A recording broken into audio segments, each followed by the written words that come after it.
Когда рыбаки напрягались под тяжестью своего таинственного улова, они и понятия не имели, что каждое их движение тайно записывается. Огромное существо, которое они тащили обратно в порт, было не похоже ни на что, что они когда-либо видели, и их изумление вот-вот должно было перейти в леденящий душу ужас. Они и не подозревали, что кадры, которые они невольно отсняли, разнесутся по всему миру. Рик тянул изо всех сил, вместе со своими коллегами. Ноги, пот стекал у них со лба, а руки были покрыты ожогами от веревки. Они вытаскивали то, что казалось им самым большим уловом в их карьере, поэтому боль или дискомфорт не имели для них значения. Они не сводили глаз с приза, и, боже, какой же он был большой! Морские волны бились о борт лодки, когда поднялся ветер. Они тянули на полной мощности уже по меньшей мере 10 минут, но гигантское существо энергично сопротивлялось. Он сопротивлялся. Он даже ударил хвостом по лодке, из-за чего рыбаки чуть не упали. В какой-то момент Рик понял, что они никогда не смогут поднять эту штуку на борт. Им нужно было придумать что-то еще. Рыбаки решили, что лучше всего вытащить существо на берег за лодкой. Оно постепенно теряло силы от постоянного сопротивления, так что сейчас был самый подходящий момент. Рик быстро отдал приказы своим людям, и вскоре они уже возвращались на сушу, а гигантское существо следовало за ними по пятам. Если бы только рыбаки знали, во что они ввязываются. Рик знал, насколько значительным может быть этот улов, поэтому он позаботился о том, чтобы все его сотрудники не говорили ни слова об этом, пока не узнают, что именно они поймали. Он запретил им делать фотографии, снимать видео и отправлять текстовые сообщения своим супругам и друзьям. Это должно было оставаться в секрете как можно дольше, но он ничего не знал, а слухи уже ходили по округе. Рик не мог поверить в то, что увидел, как только они достигли береговой линии. Весь причал был заполнен журналистами и людьми, желавшими увидеть таинственное существо. «Подождите! Пока не причаливайте!» Он крикнул своему капитану. «Кто из вас нарушил свое обещание?»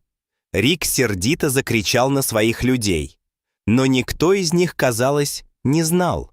Гнев и разочарование охватили Рика, когда он сердито посмотрел своим людям в глаза. «Я не могу поверить, что мои собственные люди вот так предали мое доверие», сказал он со вздохом. «Как, черт возьми, они узнали о нашем улове?» Один из его людей шагнул вперед с телефоном в руке. «Сэр, я думаю, вам нужно это увидеть». Рик не мог поверить своим глазам. На видео было видно, как он и его люди пытаются вытащить гигантское существо из воды. Видео явно было снято с борта его лодки, возможно, даже с беспилотника. Как он мог это пропустить? Рик вздохнул. «Я должен извиниться перед всеми вами. Это явно не ваших рук дело». Внезапно существо снова начало двигаться. Оно пыталось плыть в противоположном направлении, и в нем было столько силы, что оно даже заставило лодку двигаться. Рику нужен был новый план.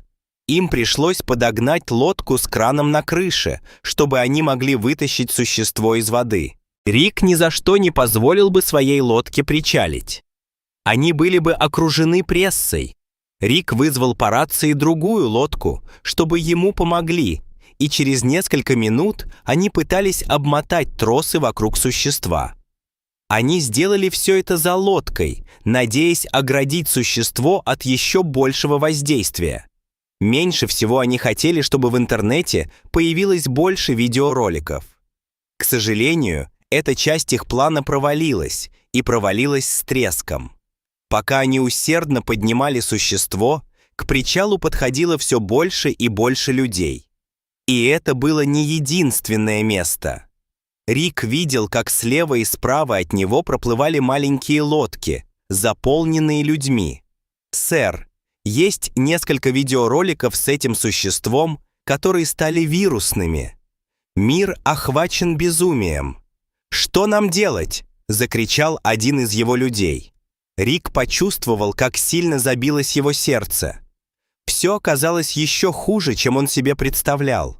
Он знал, что все запаникуют, как только увидят это существо. Это было нечто, чего Рик никогда раньше не видел за всю свою карьеру, и он был уверен, что не он один такой. Мужчины. Он должен был держать людей подальше от этого существа, несмотря ни на что. Дик, Кевин и Грег. Идите в спасательные шлюпки и постарайтесь удержать другие лодки как можно дальше, крикнул он своим людям. Он посмотрел на существо и увидел, что оно почти полностью поднято из воды. Рик невольно ахнул, пораженный размерами существа, поскольку оно оказалось даже больше, чем он думал. Существо дико металось, пытаясь убежать от лодок. Оно было в состоянии паники, что было понятно. Оно было окружено 2 большими лодками, и сотни людей смотрели на него. Кран медленно перетаскивал существо на другую лодку.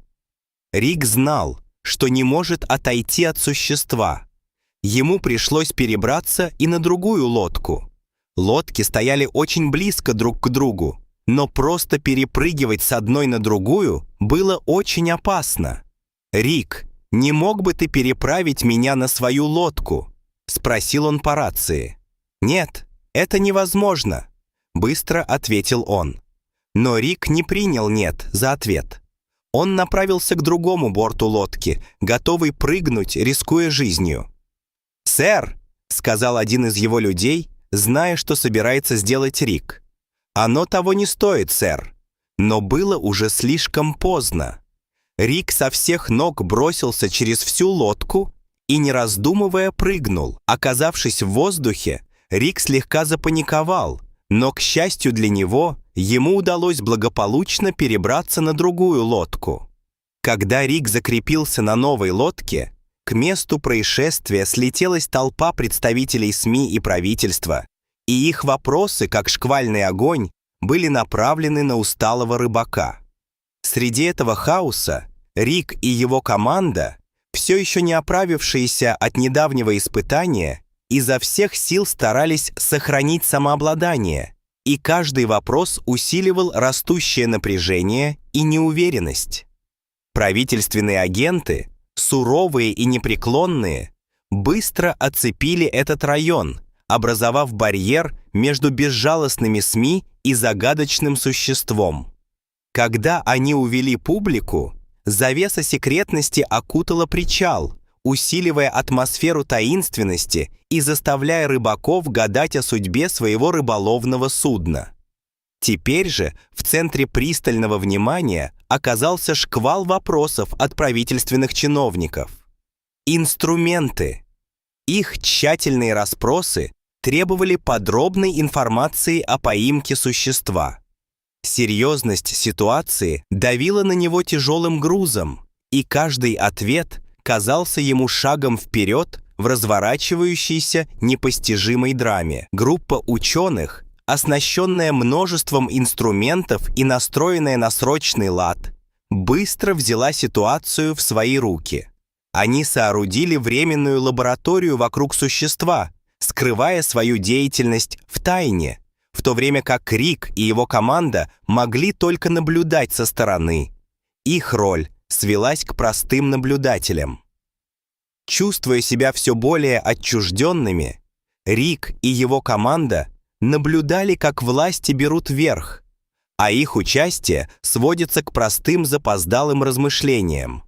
Этот сдвиг в сочетании с молчаливым подходом правительства вызвал растущее недовольство среди рыбаков, которые чувствовали себя одновременно оторванными от разворачивающейся в их некогда знакомом порту тайны и причастными к ней. Некогда тихий рыбацкий городок преобразился за одну ночь. Его улицы теперь кишат репортерами и зеваками, чье присутствие нарушает спокойный ритм повседневной жизни. Местные предприятия, не готовые к такому натиску, с трудом справлялись с нагрузкой, вызванной внезапным вниманием, а их обычная рутина нарушалась из-за непрекращающегося притока любопытных незнакомцев. Преследуемый растущим чувством вины, Рик боролся с непредвиденными последствиями их открытия, чувствуя тяжесть ответственности перед растущим недовольством местных жителей. Каждый неодобрительный взгляд и шепот критики со стороны его сограждан усиливали его внутреннее смятение, заставляя задуматься о цене их некогда знаменитого улова. На фоне обостряющейся ситуации среди экипажа начало нарастать чувство беспокойства и недовольства. Они чувствовали себя пешками в игре, которая была им неподвластна. Чувствуя, что их эксплуатируют и не замечают, их гордость за выдающийся улов сменилась разочарованием, когда они осознали свою уменьшенную роль и непредвиденные последствия своих действий. По мере того, как беспорядки в городе усиливались, терпение местных жителей истощалось, и их недовольство было направлено непосредственно на Рика и его команду. Обвинения и гнев выплескивались наружу, обвиняя их в бесконечном хаосе, который охватил их некогда мирный город, превратив их триумф в источник раздора. Тяжесть ситуации распространилась за пределы доков, достигнув домов Рика и его команды, где их семьи боролись с тревогой и озабоченностью.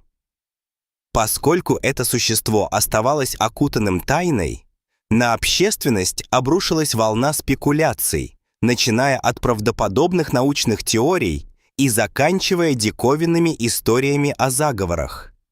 Эта какофония догадок распространилась со скоростью лесного пожара, превратив это существо в источник бесконечных споров и буйного воображения. Средства массовой информации, всегда жаждущие захватывающей истории, с жаром ухватились за загадку этого существа, раздувая сенсацию из каждого аспекта истории. В отличие от ажиотажа в средствах массовой информации, среди ученых и морских экспертов разгорелись жаркие дебаты о значении этого существа. Но без конкретных доказательств их дискуссии продолжались бесконечно, и они не пришли к единому мнению о его происхождении или виде, что только усугубило загадочность и неопределенность. Экологические организации, встревоженные поимкой этого существа, громко высказывали свои опасения, предупреждая о потенциальном ущербе хрупкому балансу морской экосистемы. Порт, когда-то бывший местом спокойной промышленности, теперь оглашался звуками страстной пропаганды и несогласия. Исследовательский центр, ставший ныне эпицентром разногласий, превратился в поле битвы идеологий, когда протестующие столкнулись лицом к лицу с правоохранительными органами. Воздух звенел от напряжения. Страстные крики протестующих вступали в противоречие с жесткими указаниями властей, превращая некогда спокойный район в очаг конфронтации и беспорядков. Несмотря на все задействованное научное оборудование и опыт, это существо оставалось загадочной загадкой, не поддававшейся никакой классификации. Его загадочная природа только еще больше подогрела интерес общественности и ученых, превратив его в символ неизведанных глубин океана. Вызывает тревогу то, что здоровье этого существа начало ухудшаться, а его жизненные силы таять в непривычных условиях содержания в неволе. Это тревожное событие вызвало неотложные вопросы об этичности его содержания и адекватности предоставляемого ухода, вызвав новую волну беспокойства среди всех, кто наблюдал за происходящим. Движимый растущим чувством ответственности, Рик все активнее вовлекался в работу научной группы. Его желание понять и помочь больному существу становилось все сильнее, что побудило его тесно сотрудничать с экспертами в отчаянной попытке улучшить его ухудшающееся состояние. Ухудшающееся здоровье этого существа усилило этические споры вокруг его содержания в неволе. Споры о его праве на свободу и нравственности вмешательства человека в мир природы вышли на первый план, вызвав бурные дискуссии среди защитников природы, специалистов по этике и общественности в целом. По мере распространения новостей о бедственном положении этого существа, настроения общественности начали заметно меняться. Сочувствие к этому существу росло, проявляясь в многочисленных призывах к его освобождению. Некогда любопытствующие зрители теперь объединились в общей заботе о его благополучии, призывая ответственных лиц пересмотреть его судьбу. Поскольку состояние существа быстро ухудшалось, научную команду Эрика охватило чувство срочности. В ходе новаторской разработки существо было идентифицировано как представитель вида, который долгое время считался вымершим. И это открытие полностью изменило ход повествования. Это открытие перевело разговор с простого любопытства на тему, имеющую важное научное и экологическое значение. Новость об истинной личности этого существа вызвала волну шока по всему миру, ошеломив как ученых, так и общественность. Осознание того, что такое существо, которое считалось реликтом прошлого, все еще живо, изменило глобальное понимание морского биоразнообразия и его тайн. Среди вихря откровений Рик претерпел глубокую трансформацию. Его осенило значение их открытия, и он осознал огромное глобальное влияние их находки. Это прозрение стало поворотным моментом в его путешествии, глубоко изменив его взгляд на это существо и его место в мире. После того, как была раскрыта истинная природа этого существа, начало набирать обороты мощное природоохранное движение. Рик оказался в авангарде этих усилий, отстаивая идею защиты и сохранения этого существа. Когда стала известна личность существа, в мире разгорелись жаркие споры о его судьбе. Мнения резко разделились. Одни выступали за его возвращение в дикую природу, подчеркивая его право на свободу, в то время как другие выступали за дальнейшее изучение, подчеркивая редкую возможность для научного прогресса. В ходе бурных дебатов Рик выступил в качестве активного сторонника освобождения существа. Однако защита Рика столкнулась с жесткой оппозицией, поскольку корпорации и некоторые правительственные организации настаивали на продолжении содержания существа в неволе. Они настаивали на огромной ценности исследований и потенциальных выгодах, которые они могут принести, что привело к напряженному конфликту между мотивами сохранения и коммерческой эксплуатации. В ответ на эти конкурирующие интересы между Риком, его командой, частью научного сообщества и активистами-экологами сложился неожиданный альянс. Объединенные общей целью, они объединились, чтобы защитить это существо от эксплуатации, отстаивая его право на свободное существование в естественной среде обитания. Этот назревающий конфликт вылился в драматическое противостояние, в результате которого Альянс столкнулся с могущественными корпорациями и правительственными силами. По мере того, как менялся общественный настрой, началась подготовка к потенциальному освобождению существа, вплетенная в продолжающиеся юридические и этические дискуссии. В результате решающего поворота событий выяснилось, что существо принадлежало к редкому глубоководному виду, долгое время считавшемуся вымершим. Это открытие имело решающее значение, резко изменив характер дискуссий и подкрепив аргументы в пользу возвращения существа в его естественную среду обитания. Это, столкнувшись с растущим общественным давлением и неопровержимыми доказательствами редкости этого существа был вынесен окончательный вердикт. Существо будет выпущено обратно в океан. Это решение, ставшее кульминацией интенсивных дебатов и пропаганды, ознаменовало значительную победу в борьбе за сохранение природы. Освобождение существа превратилось в глобальное событие, которое транслировалось в прямом эфире миллионам людей по всему миру. За этим событием наблюдал весь мир. Это символизировало триумф сопереживания и сохранения природы, посылая мощный сигнал о важности сохранения биологического разнообразия нашей планеты. Когда существо наконец было освобождено, Рик и его команда испытали глубокое и эмоциональное прощание. Наблюдая, как существо исчезает в глубинах океана, они размышляли о своем необычном путешествии, его трудностях и неожиданном влиянии, которое они оказали на мир и друг на друга.